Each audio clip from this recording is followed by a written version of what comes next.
Tove, how have you been? The fire made me think of the myths and legends Sven loved. Would you indulge me with a tale? I would be glad to hear of Svartalfheim. I would not tell it half as well, but his favorite was a fable, to remind us to find meaning in our deeds and not in how others think of us. Svartalfheim was not short of legendary dwarven blacksmiths. Everyone has heard of Ivaldi, of Brucker and Sindri. But this tale is of a stonemason. He lived as far south as he could, where Gulnamar meets Vangvin. His workshop sat upon the shoreline. Obsessed with glory, his love of masonry had all but died. He scoured the shore, seeking precious stones washed up from other realms. Then he saw it. Something beautiful, glittering, shimmering across the water, upon an island he had never dared travel to. He hastily built a boat, working long into the night. He set sail and found many rocks that sparkled and dazzled upon the island. He cried out in joy. To craft anything from such stones, he would be remembered for all time. Then he felt a sudden sting on his foot. Then another, and another. His eyes adjusted to the dark. So consumed was he by his desire for renown, he failed to realize he had walked into a nest of snakes, until it was already too late. And so, clutching the stone that sealed his fate, there he died. Remembered, yes, but only for his folly. A fine tale, Toby, and well told. Sven would be proud.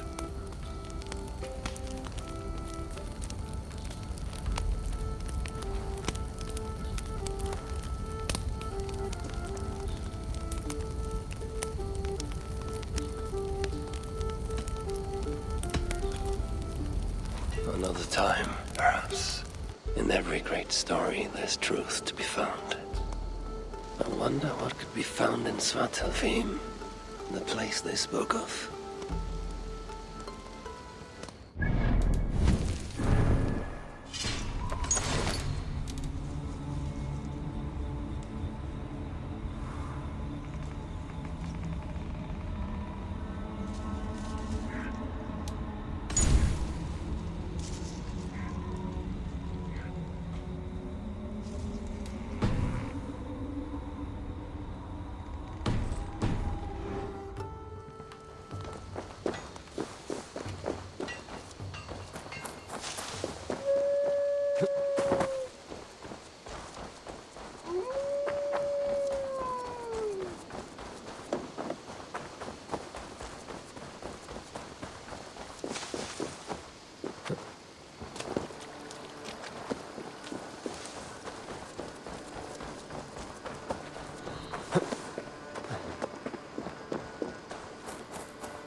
Trim the sail in! Sydney!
Eivor! Whatever is the matter? Have you been spending too much time drinking Valga's special sauces again? I'm troubled by visions of Odin and of Svartalfheim. They flood my mind without warning, without invitation. Aha! Which is how Thor flooded Svartalfheim. Thor, fast to act, but not so fast to think, would stomp and thump and fight and bump everywhere he and Mjolnir should go. One day, he fought a giant in Jotunheim with such ferocity that Thor's killing blow was felt through all 9 realms. The ground shook, mountains rose up, hills tore apart, creating canyons, and north of Svaladal, the massive lake that housed the springs of Yggdrasil split open, flooding all of Svartalfheim. The dwarf king, Hreidmar, acted swiftly. He built 3 mighty dams, preventing further damage to his realm, working alongside his beloved subjects. So surprised was one builder to see the great king working as an equal that he slipped, tumbling into the raging waters below. Without hesitation, Hreidmar leapt, once from his horse and again from the center of the dam's lip, diving into the frightful torrent. Before the builder could even cry for help, Hreidmar was pulling him onto dry land. And so 2 giant statues were built to honor the king, one for each leap of unthinking bravery, and stood until the end of days. Until Ragnarök. Aye! So you see, actions ripple outward, like a stone falling into a lake. Or like Thor crushing a Jotun skull with Mjolnir. Affecting everything, whether foretold or unknown. I fear my tale has only worsened your concerns. No, a good story is a log that feeds a mind's flame. Thank you, friend.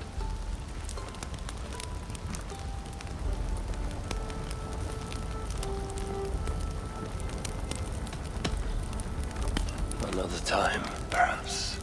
In every great story, there's truth to be found. I wonder what could be found in Svartalfheim, the place they spoke of.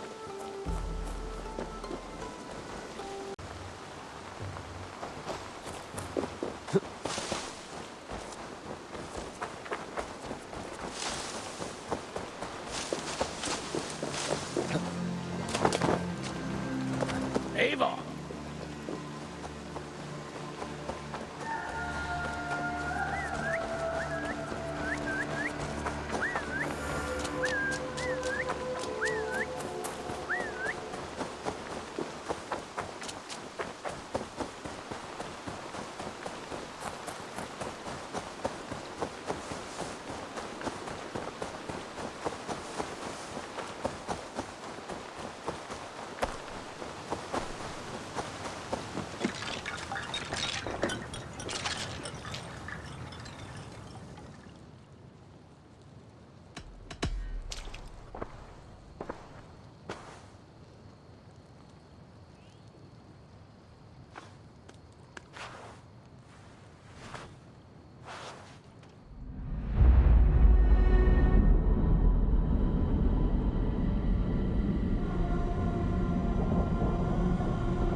Let the sail out! Zieglu!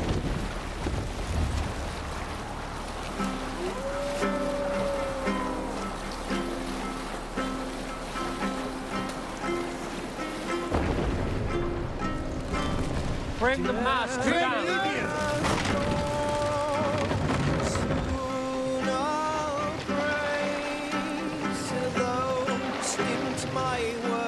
Set the mast up!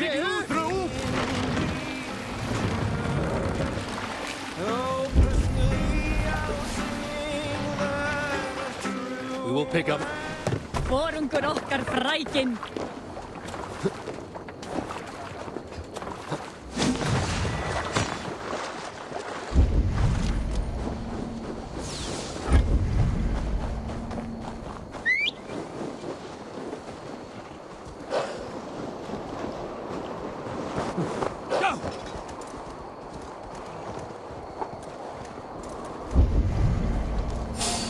I should be cautious.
I hear you seek tales of Svartalfheim.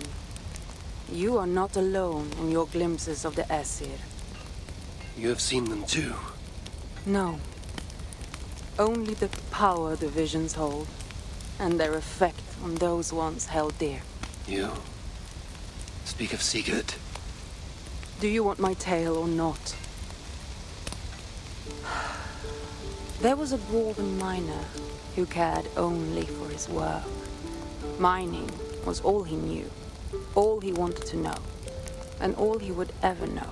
One day, he heard a strange noise. All his long life, working in the northern mines of Vangring, he had never known a boulder to squeak. He ignored it at first, but as the hours passed, the squeaking continued relentlessly. When the miner could take no more, he split the boulder apart with his pick, and then he saw a squirrel. Until now, pinned by the boulder, afraid and tired, the freed squirrel climbed into the miner's long beard and slept for 3 days. When the dwarf awoke the next day, he found fruit and nuts waiting for him. A gift from the squirrel, the first the miner had ever received. Finally, the miner had a friend. The squirrel led the dwarf to a stone hill within a lake. There, the dwarf would fish for supper, while the squirrel played in the trees. One night, watching his fishing line, the dwarf drifted off to sleep, smiling, enjoying the happy squeaks of his friend above. When the sun rose, its light did not find the dwarf, for he had turned to stone, his short-lived bliss captured evermore. And the squirrel? It never left his side, hoping his friend would awaken, just as the miner had waited for the squirrel to do the same. Sigurd. He is not lost to us.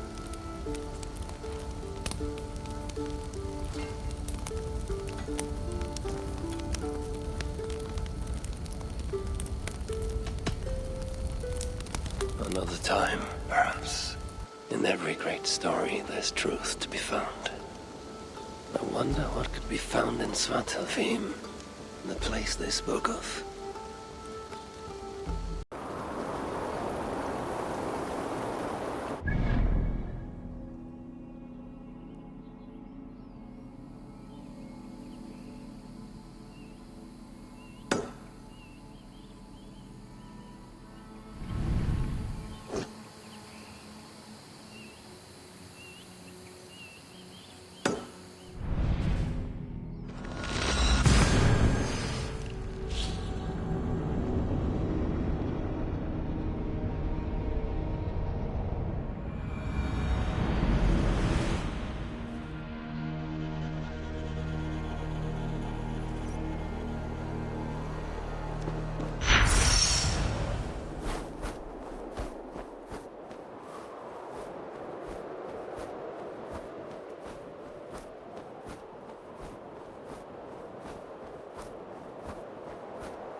What do you see?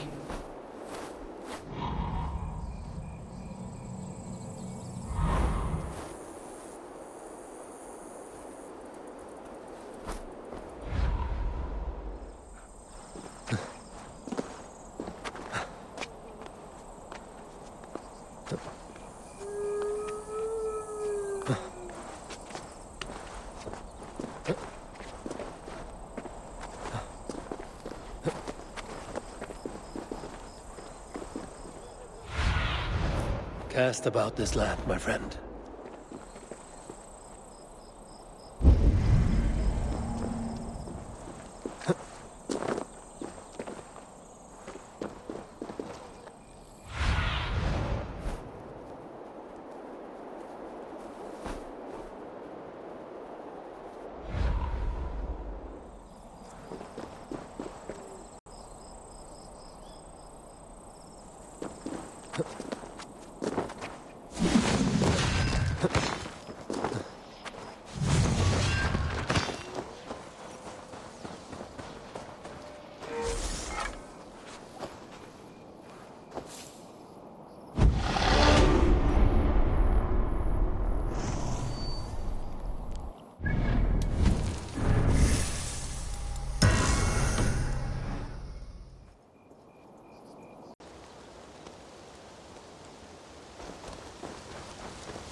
Are you and Bridget well?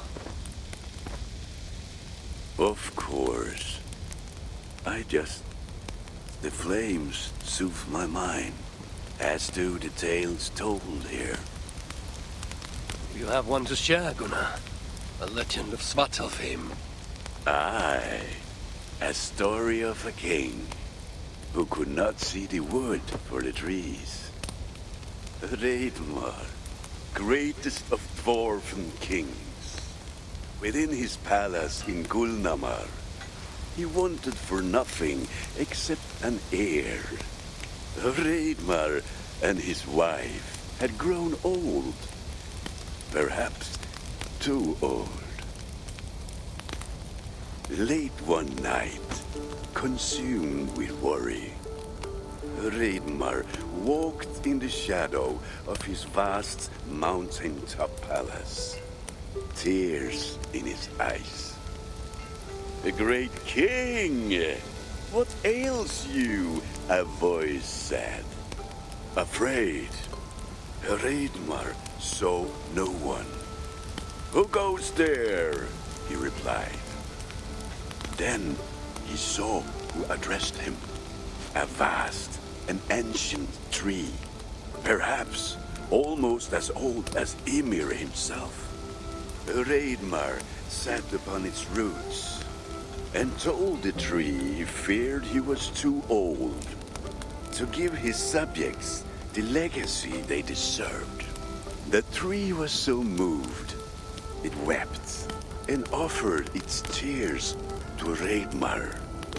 "Drink, great king," it said, "and your woes shall be washed away."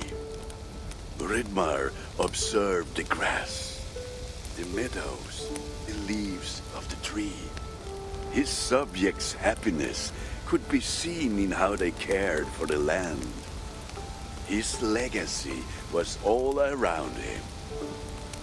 Raidmar felt at ease, realizing he had everything he needed, and asked that the land receive the tree's gift instead.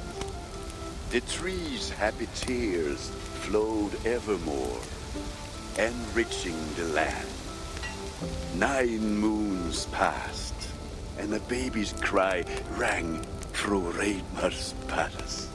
Long would dwarves place gifts in the weeping tree's roots, in memory of Raidmar and his kindness that shaped all he touched. All things happen when they should, old friend. I hope so.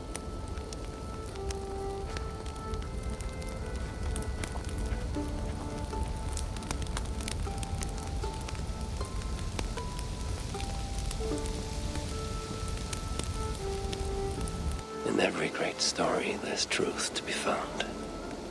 I wonder what could be found in Svartalfheim, the place they spoke of.